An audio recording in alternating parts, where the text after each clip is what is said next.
안녕하세요. 원성도 TV를 찾아주셔서 감사합니다. 오늘은 섭리의 수레바퀴 구속사 26번째 여호수아서 첫 번째를 이야기해 보겠습니다. 앞에서 묵상한 창출, 레민, 신의 모세 오경의 핵심은 여호와의 하나님께서 모세를 통하여 이스라엘을 다스리시는 신정 정치 이야기입니다. 이것을 토라 또 율법서라고 말합니다. 그리고 이스라엘 성경은 오늘의 여호수아서부터 예언서로 분류됩니다. 우리는 역사서로 분류하는데 그것은 모세 오경의 언약을 모세한테 미리 맡겨놓은 예언으로 하여 그 예언에 근거하여 이스라엘을 세웠다는 이스라엘인들의 독특한 신앙 구조에서 나왔을 것입니다. 나는 이 이스라엘의 성경 구분을 전적으로 받아들이는 것은 아니나 어느 정도 참고를 하고 싶은 부분이 많아요. 그리하여 순서는 우리 기독교 성경 분류를 따르겠으나 내용 분류는 이 이스라엘의 분류 방침에 따라 많이 참고하겠습니다.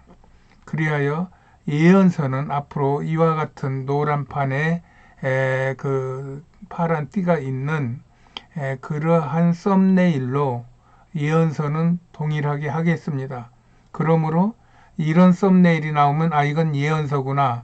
또 앞에 부분에 썸네일이 나오면 그거는 율법서 토라구나.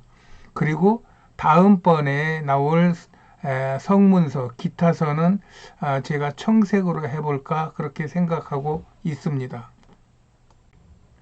그 예언서의 첫 책이 여호수아서입니다. 이때부터 사무엘상 25장 1절에 사무엘의 죽음까지의 기간을 모세와 다윗 왕까지의 과도기로 잡고 있는 것입니다. 이때는 신정 정치에서 인간의 왕정 정치로 넘어가는 중에 있는 시기입니다. 이것은 기독교 안에서도 동일하게 적용할 수 있어요.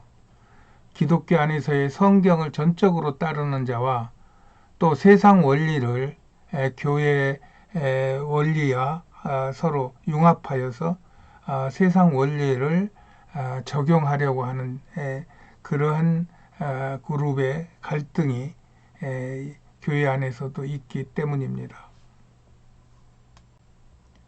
여호수아는 모세가 자신에게 하나님의 사명을 위임하고 죽자 여호와께서 이스라엘에게 나타나십니다.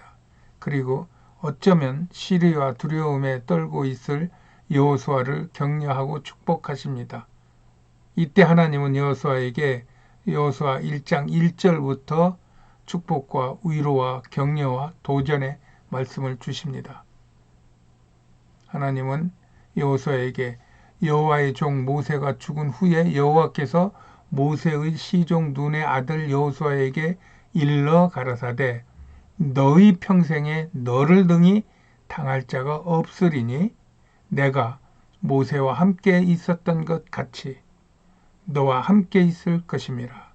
내가 너를 떠나지 아니하며 버리지 아니하리니 마음을 강하게 하라 담대히 하라.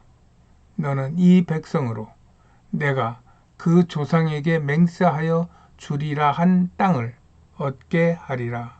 그리하면 내 길이 평탄하게 될 것이라며 용기를 주시며 축복하십니다. 이 하나님이 지금 여호와께 주신 말씀을 요약 정리를 하면은 신명기 사관이라는 것입니다. 이것이. 그래서 모세 오경 속에서 구축이 된 신명기 사관을 하나님의 언약, 하나님의 계명, 하나님의 율법, 하나님의 예언으로 삼아서 앞으로 하나님의 말씀대로 이스라엘의 건국에 박차를 하라 하는 이런 말씀을 주신 것입니다. 이에 여호수아가 용기를 내어 이스라엘에게 우리가 3일 안에 이 앞에 요단강을 건너자 라며 앞서 나섭니다. 이것은 여호수아가 하나님의 말씀을 받을 때 그의 은혜가 임한 것입니다. 이것을 성령의 세례라고 말할 수 있죠. 하나님의 감동과 하나님의 말씀, 그것이 표면적으로는 같아 보일지라도 그 본질적으로는 다릅다고 저는 생각하는 사람입니다. 그것은 한마디로 권세와 실존의 차이와 같은 것입니다. 이 하나님께서 하나님의 육성으로 하는 말씀을 듣는 하나님의 백성들에겐 이런 하나님의 말씀의 지혜가 되고 권위가 되고 명령이 되는 것을 알 수가 있죠. 그래서 그 명령에서 벗어날 것을 꿈도 꿀 수가 없는 것입니다. 이에 여호수아는 민수기에서 모세가 루벤 지파와 갓 지파와 므낫세 반 지파에게 주었던 모압 땅을 주고는 나머지 본대를 가지고 가나안 땅의 여리고를 정탐하게 합니다. 그곳에서 기생 라합으로 인하여 구원을 받고 또 라합을 구원시켜 이 기생이 결국 예수의 족복에 오르게 하는 것은 오직 하나님만이 아시고 행하시는 그의 섭리 안에서의 하나님의 일하심입니다. 이런 사건을 미리 알았다고 주장하는 사람들은 그게 이단인 것입니다. 그리스도인은 하나님의 신비로운 구원의 섭리 앞에 경외하여 무릎을 꿇는 것이 하나님께 최고의 영광을 돌리는 것입니다. 그리하여 여호수아의 명령에 따라 궤를 맨 제사장들이 넘치는 요단 강물에 발을 디디자 하나님께서 그 강물을 막아 마른 땅같이 건너 길갈에 닿게 하십니다. 길갈이 강 건너면 바로 보이죠. 이스라엘은 그곳에 12돌을 세워 하나님께서 행하신 이 기적을 기념하기 위하여 12돌을 세웁니다. 이때 여호수아는 광야에서 태어난 출애굽 2세 할례를 받지 못했던 그 백성들에게 할례를 베풀고 길갈에서 유월절을 베풉니다. 그러자 그 땅 소산으로 무교병과 또 볶은 곡식으로 유월절을 드리자 광야에서 40년 동안 내내 매일 내리시던 만나를 하나님이 그치십니다. 그리고 하나님은 그곳에서 여호수아의 신을 벗기며 이제 하나님만 따를 것을 표징으로 보여주십니다. 이 모든 것은 여호와께서 하나님의 나라를 위하여 이루신 하나님의 일이라는 것입니다. 이렇게 여호수아와 이스라엘이 약속의 땅에 들어갈 준비를 마친 후 6장부터는 정복사역이 시작됩니다. 하나님께서는 여호수아를 통하여 이스라엘의 철옹성 같은 여리고성을 잠잠히 6번을 돌게 하신 후 7째 날에 일제히 나팔을 불며 함성을 지르게 하시어 여리고성을 무너뜨려 주십니다. 이때 야긴이 적으로부터 취한 전리품을 숨겼다가 온 이스라엘이 아골 골짜기에서 그를 돌로 치고 그 위에 돌 무더기를 쌓아버리고 그의 죄를 정죄합니다. 그 후 8장에서 아이성을 쳐서 주민 1만 2천 명을 죽이고 이스라엘을 그리심산과 에발산 앞에서 축복과 저주를 선포하며 승승장구하는 것을 본 기브온 거민들이 자기네들이 당할 것이 두려워 꾀를 내어 멀리서 온 무리인 것처럼 아주 낡고 낡은 신과 헤어진 옷과 곰팡이 나는 떡을 갖고 아주 피곤한 상태로 길갈에 여호수아에게 와서 스스로 종이 되기를 청합니다. 그러자 여호수아가 그들의 양식을 취하고 여호와께 묻지도 아니하고 그들과 화친하여 그들을 살려주고 그들을 물깃고 나무 패는 종으로 받아줍니다. 나는 이 부분을 유심히 봅니다. 지금까지 여호수아는 모세 못지않게 이스라엘을 잘 이끌어 왔어요.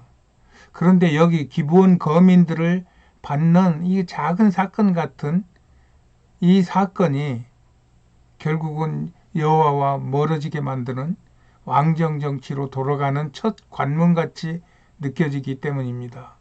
모세는 그렇게 변명하며 쭈삣거리며 억지로 사명을 맡은 것 같아도 일단 사명을 수행하는 중에는 하나님 우선주의로 이스라엘을 다스린 신정 정치를 한 것입니다. 그러나 여호수아는 세상에 쉽게 속아 하나님께 묻지 않고 이방인들을 이스라엘로 받아주는 엄청난 과오를 저지른 것이에요. 이로 인해 하나님의 분노하심을 받아 그 뒤 이스라엘은 이 기브온인들로부터 오랜 동안 괴롭힘을 당합니다. 그러자 아모리의 5 왕들이 연합해서 기브온을 치러 전쟁을 일으킵니다.